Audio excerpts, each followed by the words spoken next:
I'm wary of the apprehension and excitement in her eyes, but curiosity tugs at me insistently, making me nod. Anne smiles, a slow spread of her lips that makes my stomach curl as she starts speaking. There was a witch that was more cruel than most. She skulked through the darkness, snatching up people and crushing their bodies into various potions. You're watching another creepy story video by the Susbox. Hit the like button and subscribe to our channel if you like creepy stories like this. I had always wanted to visit Stonehenge. There were many stories about how beautiful it was, but I didn't get the opportunity to see its beauty until today. I had immediately offered England when my co-workers asked for possible locations to visit on a trip we were taking to Bond, and was so glad that I did.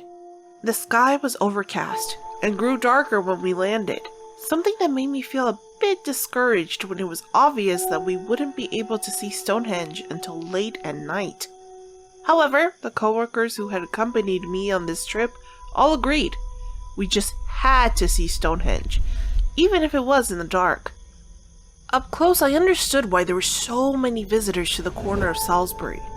The monument was created out of artfully arranged rocks taller than the average human, connected by heavier stones that made it look like it was sealing us inside.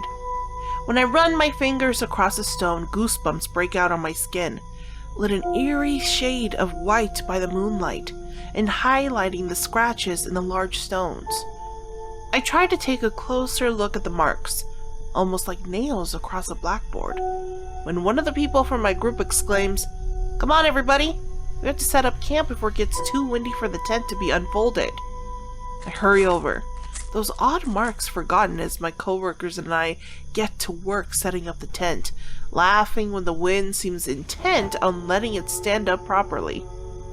Perhaps that was a sign that we shouldn't have stayed. With the tent up, we huddled around a campfire. The flames were carefully kept away from the blades of grass by stones arranged around the coal we had brought along with us, and it was lit up merrily, crimson flames dancing in the air like contorting figures.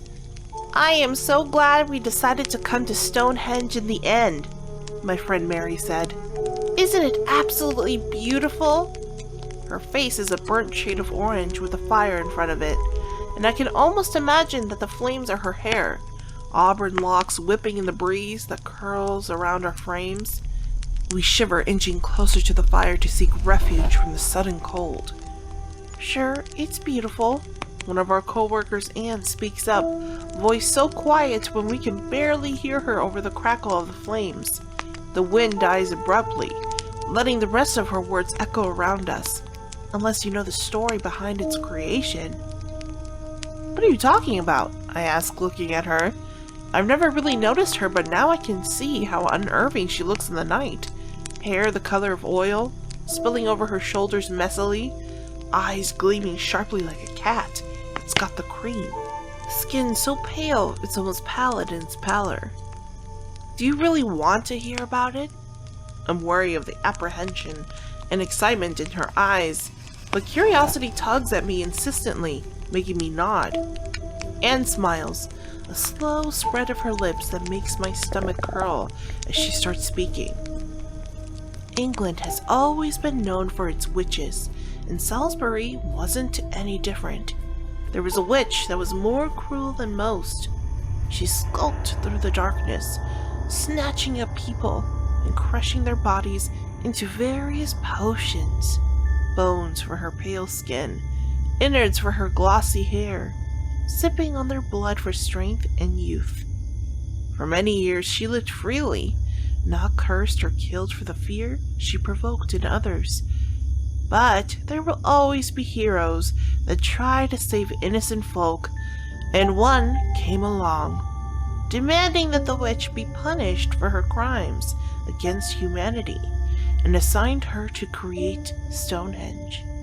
He even laid out the plans, making it so difficult that she would have to work for years to accomplish the task, leveling pillars as tall as titans into the air, pushing equally heavy pillars to lie flat, and link everything together.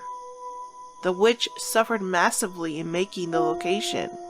Her hands often bleed from the weights of the stones, and her blood stained the grass, making it more red than green.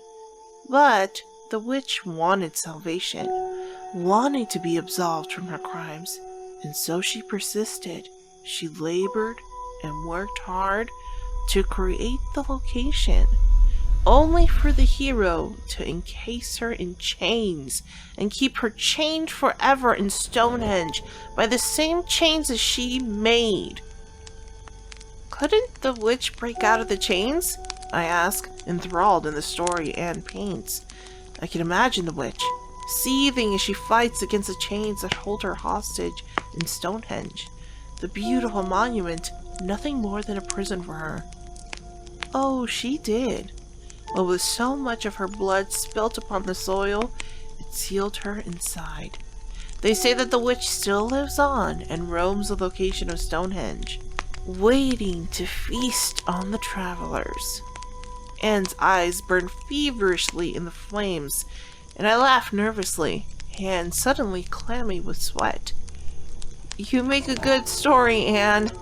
I turn to look at my friends, wanting them to share my amusement, only to find nothing. Darkness greets me, and it takes me a moment to realize that the 15 travelers that had huddled around the fire have vanished.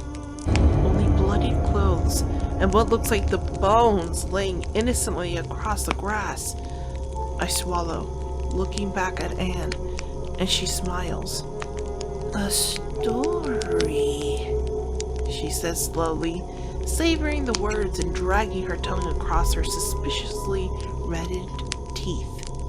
Her hands creeping towards me, black talons on the edges of her fingers, are the last things I see before everything goes black.